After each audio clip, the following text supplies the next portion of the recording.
الكريم وآله وأصحابه كرام الفاتحة. أعوذ بالله من الشيطان الرجيم. بسم الله الرحمن الرحيم. الحمد لله رب العالمين الرحمن الرحيم مالك يوم الدين. إياك نعبد وإياك نستعين اهدنا الصراط المستقيم صراط الذين أنعمت عليهم غير المغضوب عليهم ولا الضالين آمين.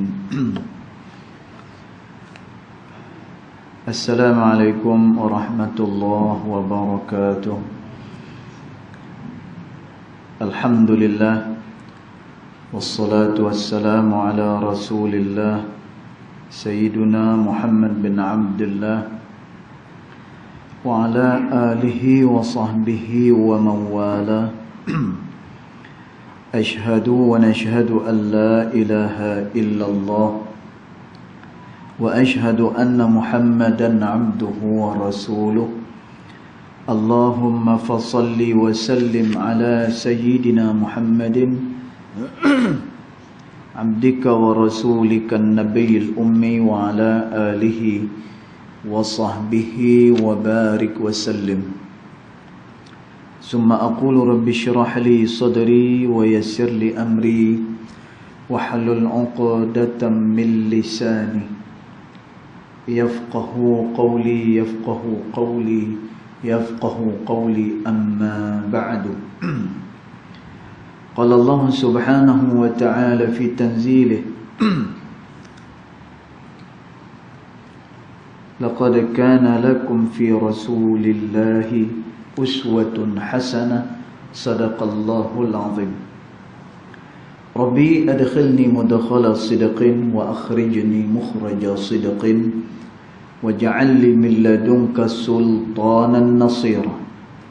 إلهي أنت مقصودي ورضاك مطلوبي فأعطني محبتك ومغرفتك يا أرحم الراحمين. Alhamdulillah, yang pertama-tamanya kita merafakkan kesyukuran kehadiran Allah Subhanahu wa taala,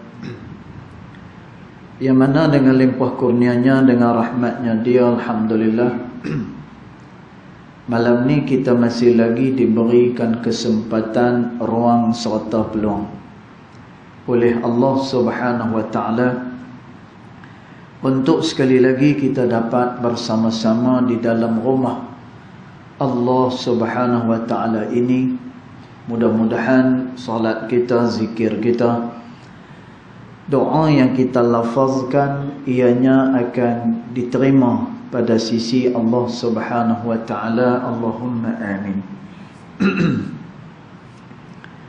Tuan-tuan, malam ni kita sambung lagi pembacaan kitab Thimarul Jannah, terjemah kepada kitab Risalah Al-Mu'awanah fi Sulukin Tariqil Akhirah, yang dikarang oleh Al-Imam Al-Habib Abdullah bin Alawi Al-Haddad rahimahullahu ta'ala.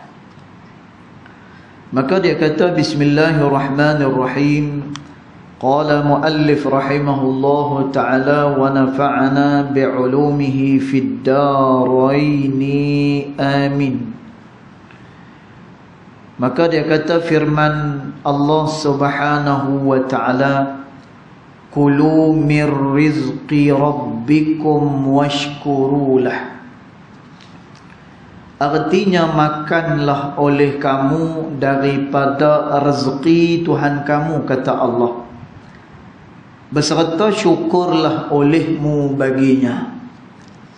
Tuan-tuan perempuan dirahmati Allah sekalian, kita masih lagi membincangkan dalam tajuk ikhlas kepada Allah Subhanahu wa taala, dan kita masih lagi membincangkan berkenaan dengan niat-niat yang diberikan pahala ganjaran oleh Allah Subhanahu wa ta'ala. Dan Nabi SAW menyatakan, Al-jaza'u yattabi'un niyah. Ini penting niat. Kata Nabi SAW, kamu akan dibalas oleh Allah Subhanahu wa taala adalah mengikut pada niat yang terakhir, kata Nabi SAW. Dan tuan, maknanya satu orang bila dia mati esok, Allah Ta'ala akan memberikan balasan kepada dia berdasarkan niatnya yang terakhir. Kalaulah niat yang terakhir itu adalah niat-niat yang baik, maka dia akan dibalas dengan kebaikan oleh Allah. Kalaulah niat yang terakhirnya adalah niat yang tidak elok, maka dia akan dibalas dengan benda yang tidak elok daripada Allah Subhanahu wa taala. Dan tuan, begitu besarnya niat pada sisi Allah Subhanahu wa taala. Kerana tu kita kena senantiasa berniat dengan niat-niat yang baik. Apatah lagi hati adalah benda yang mudah sangat berbolak-balik. Kerana tu Nabi SAW berdoa kepada Allah, Allahumma ya muqallibal qulub, wahai hati yang selalu bolak-balik, kata Allah. Tuan, kadang-kadang apa yang kita niatkan tak sampai kepada tujuannya. Kadang-kadang niat tersebut hanya berada di pertengahan jalan, dia tak sampai kepada akhirnya. Dan dia pula tidak boleh nak istiqamah, berterusan dalam kebaikan itu kadang-kadang. Dan tuan, maka Nabi SAW berdoa kepada Allah, Allahumma ya muqallibal qulub, wahai hati yang dibolak-balikkan, yang mudah berbolak-balik, thabbit qalbi ala dinik, kuatkan hati aku ni supaya berada di dalam agamamu ya Allah. Dan tuan, manusia akan terus diuji oleh Allah. Selama mana dia hidup, dia diuji oleh Allah.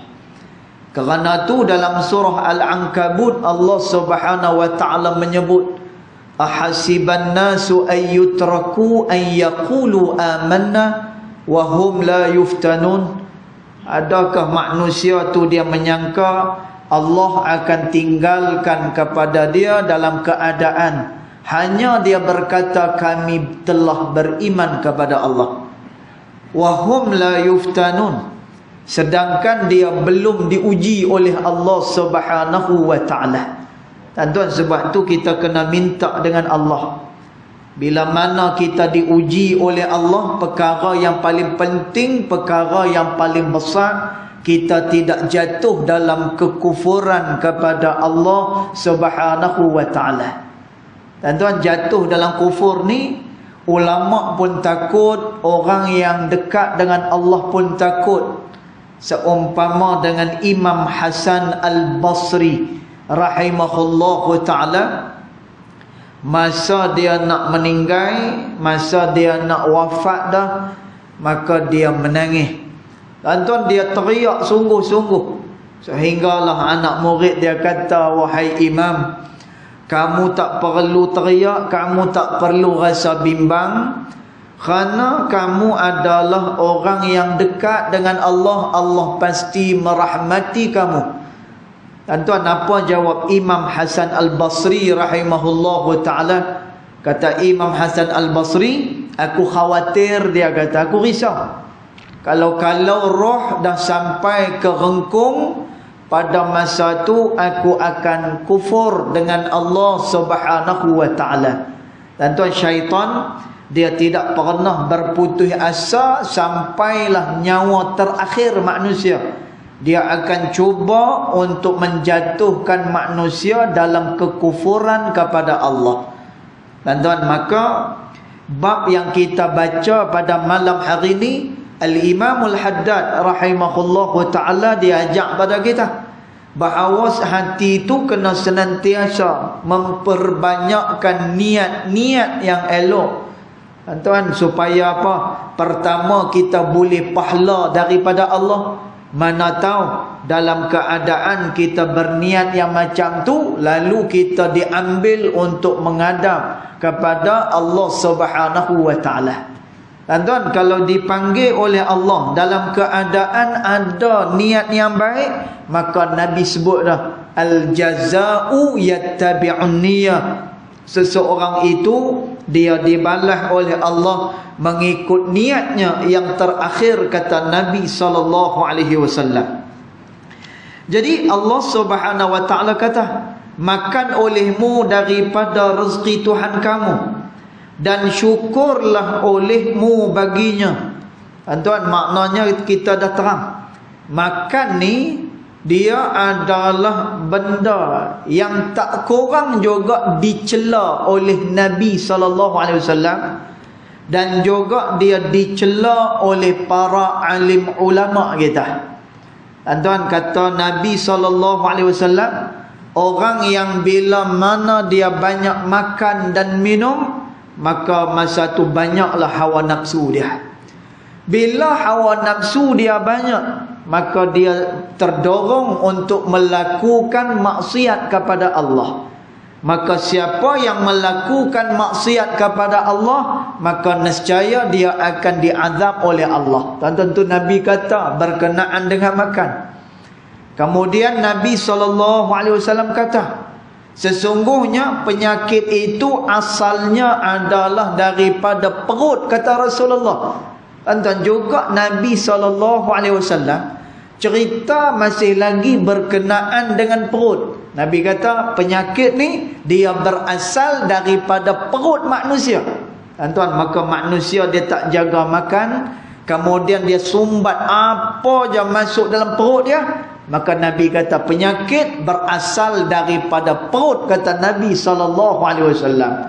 Tuan, tapi dalam perkara yang kita bincang ni, makan kita boleh pahala, tapi dengan syarat niat kita sebagaimana yang disebut oleh Allah Subhanahu wa ta'ala, kulu mir rizqi rabbikum, makanlah kamu daripada rezeki Tuhanmu, lalu washkurulah, kemudian daripada tu bersyukurlah kamu kepada Allah Subhanahu wa ta'ala. Dan tuan, kalau kita makan makanan dengan cara yang diperintahkan oleh Allah, maka makan tersebut akan mendapatkan pahala daripada Allah.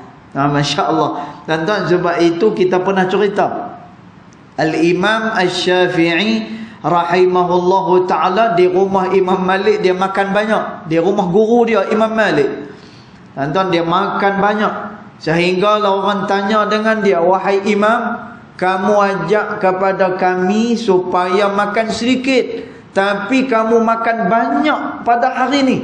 Dan tuan, jawab Imam Syafi'i rahimahullahu ta'ala, kerana aku yakin makanan yang berada di rumah Imam Malik ni adalah daripada sumber yang halal.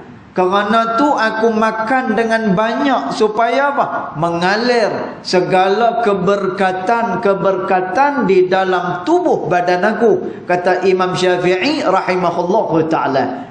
Dan tuan, nak tunjuk kat kita, walaupun makan ni dia adalah perkara hak yang mubah sahaja, tetapi bila mana dia diniatkan kerana menuruti perintah daripada Allah Subhanahu wa ta'ala, dan tuan, maka dia akan mendapatkan pahala daripada sisi Allah. Kemudian dia kata, maka kiaskanlah olehmu atas dua misal ini akan barang yang lain daripada keduanya, daripada segala taat dan yang mubah, dia kata. Dan tuan, jadi kita dah terang sebelum ni, ada dua ayat yang dibawa oleh Imamul Haddad rahimahullahu ta'ala. Yang pertama, kata Allah, hei manusia, makanlah daripada yang baik-baik, daripada apa yang kami rezekikan kepada kamu. Tuan-tuan, maka dia pun makan ni kerana turut perintah Allah Subhanahu wa ta'ala. Kemudian ayat yang kedua, Allah Ta'ala kata lagi, kulu mir rizqi rabbikum, makanlah daripada rezeki Tuhan kamu, kemudian bersyukur pada Allah. Tuan-tuan, dia makan, kemudian dia bersyukur dengan Allah, maka pada masa itu dia mendapatkan pahala daripada Allah. Maka kata Imamul Haddad, kiaskan kepada perkara-perkara mubah yang lain, dan menuntut banyak olehmu daripada niat yang baik sekuasa engkau, dia kata. Tuan-tuan, dalam kita melakukan perkara yang mubah ni, tuan-tuan, mubah ni apa dia? Perkara yang bila kita buat, dia tidak terkait dengan wajib, dia tak terkait dengan sunat, dia tidak terkait dengan makruh maupun benda yang diharamkan pada syarak. Tuan-tuan, sebagai contoh, dia nak alihkan botol ini ke tepi. Contoh, botol ini ada kat sini. Tuan-tuan, dia nak alihkan ke tepi macam ni sahaja. Tuan-tuan, perkara tu hanya sekadar mubah sahaja, tak ada apa-apa. Tuan-tuan, tapi bila mana dia nak alihkan botol ini, kemudian dia kata Bismillahirrahmanirrahim. Tuan-tuan, dengan niat zikir kepada Allah yang pertama. Yang keduanya, kerana dia berniat segala pergerakan dia adalah digerakkan oleh Allah Subhanahu wa Ta'ala. Tuan-tuan, walaupun perbuatan tu simple sahaja, dia mendapatkan pahala daripada sisi Allah Subhanahu wa Ta'ala. Tuan-tuan, demikian macam mana pemurahnya Allah Subhanahu wa Ta'ala di dalam memberikan kebaikan kepada hamba-hamba dia. Dan Allah Subhanahu wa Ta'ala dia sebut, wa khuliqal insanu dha'ifa, kata Allah. Ni Allah Ta'ala cerita bila mana dia ciptakan manusia. Allah Ta'ala kata wa khuliqal insanu dha'ifa, dan dijadikan manusia itu serba lemah, kata Allah. Tentang kita ni lemah, no? Dahlah lemah, kemudian kita diberikan pula dengan hawa nafsu. Tuan-tuan, hawa nafsu ni dia tak mau untuk taat dengan Allah Subhanahu wa Ta'ala. Dia dijadikan untuk dia bermaksiat kepada Allah Subhanahu wa Ta'ala. Tuan-tuan, ni hawa nafsu yang dibekalkan oleh Allah kepada manusia. Kerana itu pernah ketika mana iblis dia dihalau oleh Allah Subhanahu wa Ta'ala. Tuan-tuan, iblis kata, ya Allah, izinkan kepada aku supaya aku dapat menyesatkan hamba-hamba kamu daripada jalan kamu, ya Allah. Tuan-tuan, apa jawab Allah Subhanahu wa Ta'ala? Azintu lak, aku memberikan izin kepada kamu. Allahu Akbar. Tuan-tuan, kita baca macam tu, no? Kita pun terfikir, ya Allah, pasal apalah engkau izin, ya Allah, no? Hari-hari aku duk buat dosa dengan Allah, patut pun engkau izin, ya Allah. Ketika mana iblis dia minta izin daripada Allah Subhanahu wa Ta'ala. Tuan-tuan, Allah Ta'ala kata azintu lak, aku izinkan kamu melakukan perkara tersebut, kata Allah Subhanahu wa Ta'ala. Tetapi kata Allah Subhanahu wa Ta'ala, bi rahmati, dengan rahmat aku, kata Allah Subhanahu wa Ta'ala, mana-mana hamba aku yang telah pun jauh daripada aku, kemudian dia kembali bertaubat kepada aku, membawa dosa sebesar gunung, walaupun dosa dia sebanyak buih di lautan, dia minta ampun dengan aku, kata Allah, maka nescaya aku akan ampunkan seluruh daripada dosa-dosa dia, kata Allah Subhanahu wa Ta'ala. Tuan-tuan, sebab itu Sayyidatina Aisyah radhiyallahu anha wa ardaha, dia ada satu ayat di dalam Al-Quran yang dia suka baca, no? Sehingga kan kata Sayyidatina Aisyah, dalam banyak-banyak ayat Al-Quran, ayat ni lah yang paling aku suka, dan bila aku baca gembira dia tak habis. Ni kata Sayyidatina Aisyah radhiyallahu anha wa ardaha. Dan tuan ayat yang mana? Dia daripada surah Az-Zumar. Sehinggalah ayat ni diulang-ulang oleh Sayyidatina Aisyah, membacanya hampir pada setiap malam. Dan tuan, apa dia ayat tu? Kata Allah Subhanahu wa ta'ala, Allah Ta'ala kata, wahai hamba-hamba aku yang telah pun jauh daripada aku, kata Allah, la taqnatu min rahmatillah. Janganlah sama sekali kamu berputus asa daripada rahmat aku, kata Allah Subhanahu wa ta'ala. Tuan-tuan, Sayyidatina Aisyah dia cukup cinta, sayang dan suka dengan ayat ni. Pasal apa?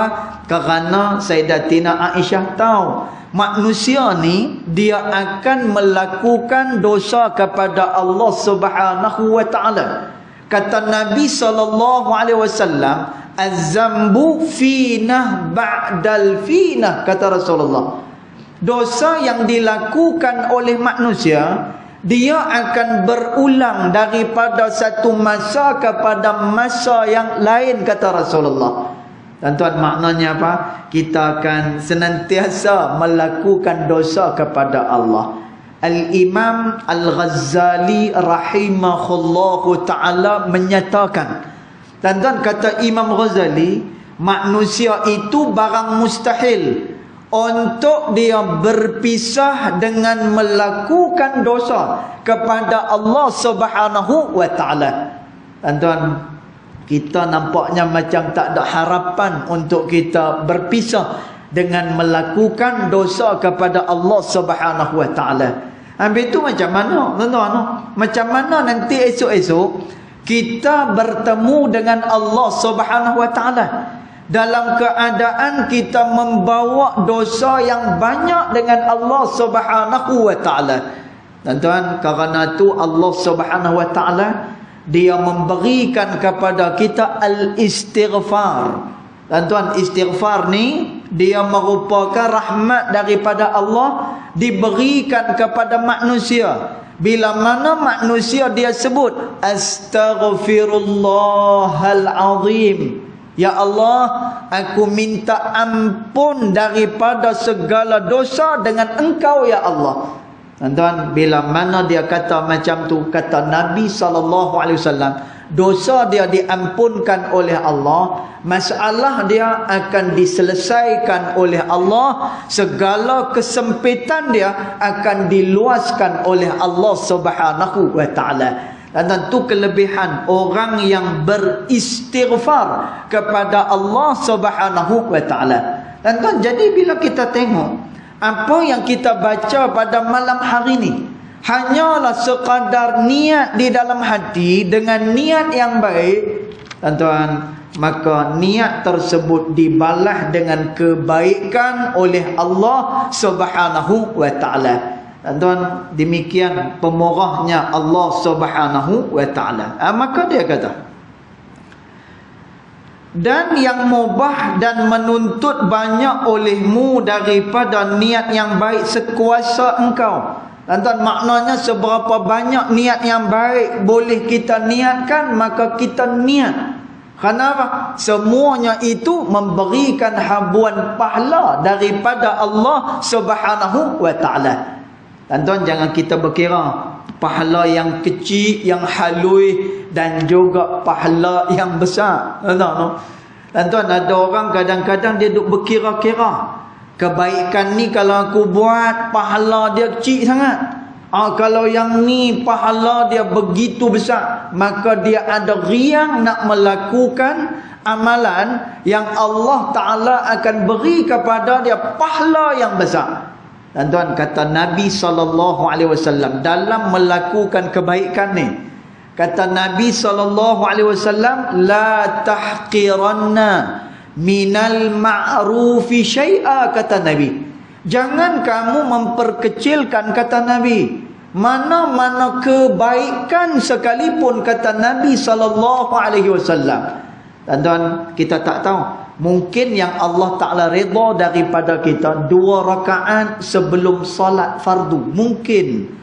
Dan tuan, mungkin yang Allah Ta'ala redha daripada kita yang kita bagi makan kepada kucing peliharaan kita.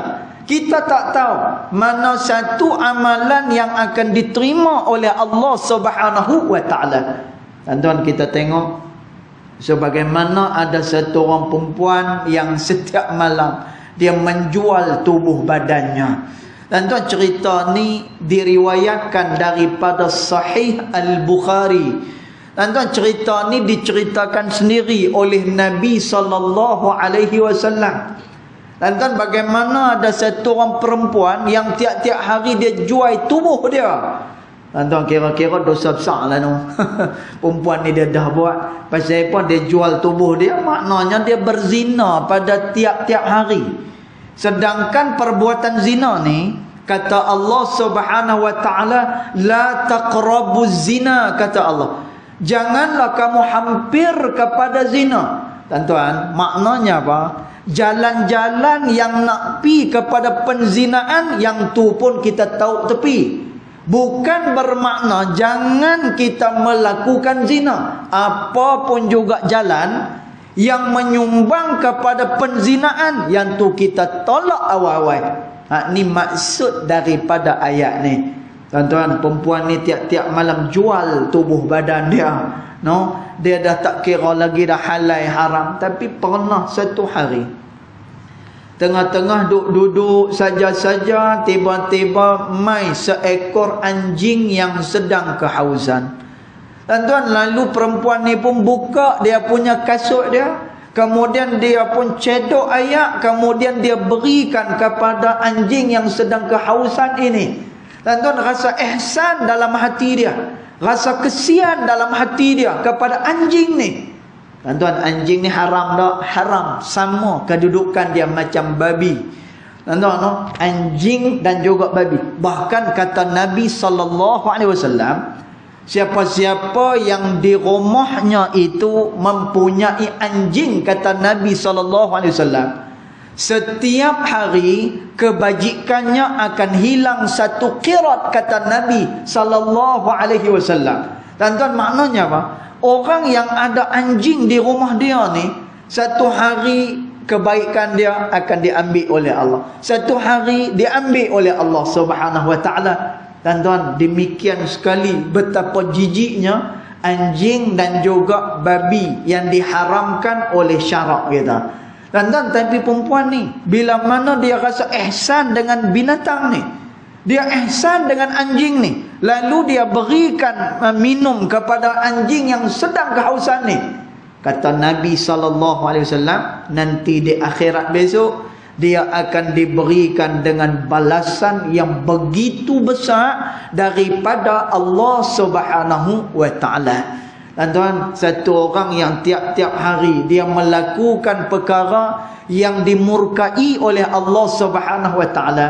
Tuan-tuan, tapi kerana dengan pemurah dan kasih sayang Allah, perempuan ni diangkat darjatnya oleh Allah Subhanahu wa taala. Tuan-tuan, satu hari Nabi Allah Musa alaihissalam diperintahkan oleh Allah supaya mencari satu orang yang telah pun mati, kemudian jenazah dia orang tak mau uruskan. Tuan-tuan, pasal apa orang tak mau uruskan ni? Allah Ta'ala perintah kepada Nabi Musa alaihissalam, wahai Musa, kamu pi ke kampung sekian-sekian, kemudian kamu cari Fulan bin Fulan. Orang ni dia dah meninggal dunia, tapi orang dekat kampung dia tak mau menguruskan jenazah dia. Aku perintah kamu pi urus, wahai Musa. Tuan-tuan, Nabi Allah Musa AS pun bergerak lalu pi ke kampung tersebut yang diperintahkan oleh Allah. Tuan-tuan, bila sampai ke kampung tu, maka Nabi Allah Musa AS dia bertanya dengan penduduk kampung, kenai tak Fulan bin Fulan? Tuan-tuan, orang kampung kata apa? Wahai Nabi Allah, apakah kepentingan kamu mencari orang tersebut? Orang ni hari-hari dia melakukan dosa kepada Allah. Kami benci kepada dia kerana hari-hari dia melakukan penderhakaan kepada Allah Subhanahu wa taala. Tuan-tuan, maka Nabi Musa AS tahu dah pasal apa yang orang tak mau menguruskan jenazah kawan ni. Pasal apa? Dia orang fasik. Dia adalah orang yang tiap-tiap hari melakukan dosa pada Allah. Lalu Nabi Musa AS dia berkata dalam hati dia, ya Allah, semua orang kampung bersaksi bahawa dia ni orang yang buat derhaka kepada Engkau, ya Allah. Ya Allah, lalu apakah kepentingannya Engkau perintahkan aku supaya menguruskan jenazah orang yang fasik ini? Tuan-tuan, lalu Allah Subhanahu wa taala kata kepada Nabi Allah Musa AS, wahai Musa, dia telah melakukan dosa kepada aku tetapi di akhir hayat dia. Tuan-tuan tengoklah, kata Nabi SAW tadi kita baca, al-jaza'u yattabi'un niyyah. Seseorang akan dibalas oleh Allah Subhanahu wa taala adalah mengikut kepada niatnya yang terakhir, kata Nabi SAW. Dan Tuhan kata Allah kepada Nabi Musa AS, wahai Musa, orang ni dia buat maksiat pada aku, ya betul.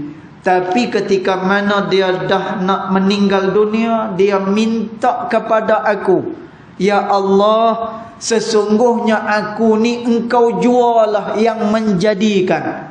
Ketika mana Engkau menjadikan aku, Engkau telah bekalkan kepada aku hawa nafsu. Ya Allah, semua manusia hendak mendekatkan diri kepada Engkau, tetapi kadang-kadang manusia itu kalah dengan hawa nafsunya sendiri. Tuan-tuan, ni munajat orang ni di akhir-akhir hayat dia. Tuan-tuan, lalu Allah Subhanahu wa taala kata kepada Nabi Musa alaihissalam, wahai Musa, kamu uruskan jenazah dia kerana semua dosa dia aku dah ampunkan, kata Allah Subhanahu wa taala. Masya Allah, tuan-tuan. Demikian macam mana pemurahnya Allah. Dan Allah Subhanahu wa taala tidak pernah pun menzalimi manusia sama sekali. Sebab itu disebutkan di dalam Hasyiah As-Sinwani, syarah kepada Mukhtasar Ibnu Abi Jamrah Al-Azdi. Dan tuan, di sana ada satu qil, dekat sana ada satu pendapat ulama. Dan tuan, kata ulama, manusia ni setelah daripada mana 3 kali dia melakukan dosa yang sama kepada Allah, barulah akan dicatat satu dosa daripada Allah Subhanahu wa taala. Dan tuan, pasal apa Allah Taala buat macam tu? Kerana Allah Taala tahu wa khuliqal insanu dha'ifa, dan dijadikan manusia itu serba lemah, kata Allah Subhanahu wa taala. Dan tuan, tapi walaupun begitu, benda yang kita sebutkan tadi bukan jadi modal pada kita. Modal macam mana? Oh, Tuhan ni pemurah, Tuhan ni mudah sangat memberikan ampun dia pada kita. Tak apa, mudah lagi aku buat maksiat, nanti dah tua esok aku taubat. Tuan-tuan, ada orang yang dia buat modal macam tu. Tuan-tuan, kata ulama, ini adalah kalam istihza. Ini adalah perkataan mencabar kepada Allah Subhanahu wa taala. Tuan-tuan, kata Nabi SAW, innallaha latif, kata Allah. Kata Nabi SAW, innallaha latif, sesungguhnya Allah Ta'ala itu maha lembut. Tuan-tuan, Masya Allah, Allah Ta'ala ni dia maha lembut. Dia tak kira bagaimana keadaan manusia. Dalam hadis kudusi, Allah Subhanahu wa taala kata, siapa yang datang kepada aku dalam keadaan berjalan, aku pi berlari dekat dia. Siapa-siapa yang mai kepada aku dalam keadaan dia berlari kepada aku, nescaya aku lebih cepat daripada dia. Tuan-tuan, maknanya apa? Allah Subhanahu wa taala ni sabur. Dia adalah yang maha penyabar. Lalu Nabi SAW kata, innallaha latifun, sesungguhnya Allah Ta'ala itu dia maha lembut, kata Nabi SAW. Tetapi kata Nabi SAW, jangan terperangkap dengan sifat lemah lembut Allah Subhanahu wa taala. Kenapa? Kerana kata Nabi, Kalaulah dia mengazab kamu, nescaya Allah tidak akan lepas buat selama-lamanya. Dan sebab itu pada negeri akhirat ni, kalaulah satu orang tu dibalas dosa dia, Allah Ta'ala balas. Mana-mana manusia yang melakukan kebaikan, maka dia akan dimasukkan ke dalam nikmat Allah Subhanahu wa Ta'ala. Kerana tu kata Sayyidina Ali radhiyallahu anhu wa arda, ad-dunya darul amal. Dunia dia adalah tempat beramal bidunil jaza, tanpa ada balasan daripada Allah Subhanahu wa Ta'ala. Tuan-tuan, ni yang kita mai kuliah ni kan? Kita duduk dekat dalam majlis kuliah, tuan-tuan, pahala tuan-tuan besar malam ni kan? Pasal apa? Kerana orang yang duduk dalam majlis kuliah ni, nama dia akan disebut pada sisi Allah. Tu pertama. Tuan-tuan, kelebihan kedua, duduk dalam majlis pengajian, segala doa-doa dia dikabulkan oleh Allah Subhanahu wa Ta'ala. Dan orang yang duduk dalam majlis ilmu seolah-olah macam dia duduk di dalam syurga Allah. Kemudian orang yang duduk di dalam majlis ilmu, dia mangkit daripada tempat duduk dia, dia akan dapat bekalan untuk dia bawa balik ke rumah dia. Tuan-tuan, kata Nabi SAW, "Idza marartum rawdatun miryadil jannah," kata Nabi, kalaulah kamu melalui salah sebuah taman daripada taman-taman syurga Allah. Tuan-tuan, sahabat pelik, "Ya Rasulullah, taman syurga? Syurga kan dekat akhirat, mana ada kat dunia?" Tuan-tuan, kata Nabi SAW, taman-taman syurga Allah atas dunia, hilaquz zikri, adalah majlis-majlis zikir, adalah majlis-majlis ilmu. Itu merupakan salah sebuah taman daripada taman-taman syurga Allah. Jadi kamu duduk walaupun sat, kata Nabi. Maka Nabi kata, "Farta'u," duduklah walaupun sekejap, kata Nabi. Dan tuan, makna farta'u ni makna dia duduk. Dia ada satu lagi perkataan. Orang Arab kata duduk julus, iaitulah duduk julus. Dalam hadis ni Nabi kata farta'u, duduklah walaupun sekejap, kata Nabi. Tuan-tuan, dua kalimat ni sama. Julus pun duduk, farta'u pun makna dia duduk. Tuan-tuan, tapi julus adalah duduk biasa, dia tak dapat apa-apa habuan. Tapi farta'u, dia duduk walaupun sat, nanti balik ada bekal yang orang bekalkan untuk dia. Tuan-tuan, maknanya apa? Orang yang duduk dalam majlis ilmu, dia mangkit balik ada bekal daripada Allah Subhanahu wa Ta'ala. Tuan-tuan, maka orang yang duduk dalam majlis ilmu ni, Masya Allah, tabarakallah.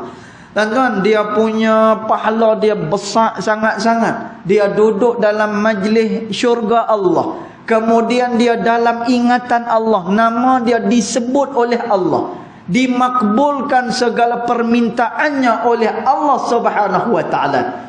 Tuan-tuan, maka bila mana ada orang yang mana dia duduk berdekatan dengan majlis ilmu, kemudian dia tak ada niat pun nak dengar ayat-ayat Allah dan juga hadis-hadis Nabi SAW, dia duduk dekat je.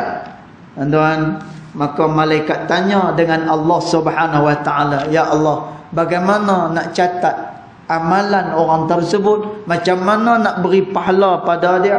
Kata Allah Subhanahu wa Ta'ala, "La yashqa jalisuhum." Dia duduk berdekatan dengan orang yang duduk dalam majlis pengajian tu, dia tidak akan rugi, kata Allah Subhanahu wa Ta'ala. Tuan-tuan, demikian murahnya Allah Subhanahu wa Ta'ala, demikian lembutnya Allah Subhanahu wa Ta'ala. Tapi kata Nabi SAW, jangan terperangkap dengan kelembutan Allah, kerana bila mana dia mengazab kamu, dia tidak akan lepas buat selama-lamanya. Kerana tu kata Sayyidina Ali, dunia adalah tempat beramal bidunil jazak, tidak ada balasan daripada Allah. Tuan-tuan, apa yang kita buat kita tak nampak pun mana dia balasan. Tuan-tuan, kita tak nampak. Kita baca Quran berlumui hayat liok sekalipun, kita baca Al-Quran sampai 5-6 juzuk sekalipun, tak nampak dia punya balasan daripada Allah. Tak nampak. Tuan-tuan, tapi kata Sayyidina Ali radhiyallahu anhu wa ardah, yaumul akhirah, hari akhirat adalah yaumul jaza bidunil amal. Dia adalah hari pembalasan, tidak ada amal kepada Allah Subhanahu wa taala. Tuan-tuan, maka di akhirat besok hanya yang ada amalan, hanya ada balasan daripada Allah Subhanahu wa taala. Tidak ada mempunyai amal lagi ketaatan kepada Allah Subhanahu wa taala. Baik. Maka dia kata dekat sini, maka dia kata, kiaskanlah lain daripada kedua, daripada segala taat dan yang mubah itu, dan menuntut banyak olehmu daripada niat yang baik sekuasa engkau. Kemudian bahawasanya, ini dia cerita pula. Dan tuan, yang kata niat tu apa dia? Kemudian dia kata, bahawasa niat itu diitlakkan dia. Dan tuan, makna itlak iaitulah makna daripada niat itu sendiri. Dan tuan, Masya Allah, niat ni dia adalah benda dalaman kehendak manusia. Dia belum lagi melakukan perkara tersebut, baru je ada kehendak, baru je ada keazaman. Dan tuan, dia diberikan kebaikan oleh Allah. Berbeza dengan dosa. Dan tuan, satu orang yang bila mana dia ada rasa nak buat dosa, tapi setelah dia melakukan dosa tersebut, barulah dia dicatatkan dengan dosa kepada Allah Subhanahu wa taala. Maka dia kata bahwasanya niat itu diitlakkan akan dia, dan yang dikehendaki dengan dia akan salah suatu daripada dua makna ini. Tuan, malam ni kita baca satu je dulu. Yang kedua nanti kita sambung pada pertemuan yang akan datang. Dia kata, pertamanya, bahawasanya niat itu ibarat daripada gharat engkau, dia kata. Tuan, pertama makna niat ni makna dia adalah gharat. Tuan, iaitulah tujuan kita. Apa tujuan kita? Apa kita punya maksud kita? Yang tu dimaksudkan dengan gharat. Yang menanggung akan dikau atas azam dan beramal dan kota, dia kata. Tuan-tuan, setelah daripada mana kita berniat, kemudian kita mempunyai keazaman yang kuat dalam melakukan amal tersebut, lalu kita mengotakan apa yang kita kata, kita buat apa yang kita kata. Tuan-tuan, maka itu makna daripada niat yang pertama. Dan adalah niat dengan ini, iaitulah dengan niat cara yang tadi itu, iktibar pada ghalibnya lebih baik daripada amalnya jika adalah ia yang baik, kata Imamul Haddad rahimahullahu ta'ala. Dan tuan, kalaulah kita ada niat, azam kita pula kuat nak melakukan benda tersebut, dan bila kita mampu melakukan perkara tu, kita pun buat perkara tersebut. Dan tuan, inilah kata ulama yang disebut oleh Nabi SAW, niat seorang Muslim itu lebih baik daripada amalnya. Dan tuan, maksudnya apa? Dengan niat sahaja pun satu orang dia telah diberikan kebaikan oleh Allah. Ini kan pula bila mana ia beramal, maka lebih banyak lagi lah ganjaran yang dia akan dapatkan daripada sisi Allah Subhanahu wa ta'ala. Jadi mudah-mudahan tuan-tuan perempuan sekalian, kita senantiasa memperbanyakkan niat-niat hak yang baik. Mudah-mudahan niat itu Allah Ta'ala pandang, lalu kita diberikan kebaikan oleh Allah Subhanahu wa ta'ala. InsyaAllah nanti kita akan sambung pada pertemuan yang akan datang. Yang baik datang daripada Allah Subhanahu wa ta'ala, yang tidak baik datang daripada kejahilan diri saya sendiri, walaupun hakikat kedua-duanya datang daripada Allah Subhanahu wa ta'ala. Bismillahirrahmanirrahim. Alhamdulillahirabbil alamin. Wassalatu wassalamu ala asyrafil anbiya'i wal mursalin wa ala alihi wa sahbihi ajma'in. Allahumma ighfir lana ma akhta'na wa ma ta'ammudna wa ma asrarna wa ma a'lanna wa ma anta a'lamu bihi minna, antal muqaddim wa antal muakhir, la ilaha illa anta subhanaka inna kunna minadh dhalimin. Wassallallahu ala sayyidina Muhammad wa ala alihi wa sahbihi wa baraka wa sallam. Walhamdulillahi rabbil alamin. Wallahu a'lam.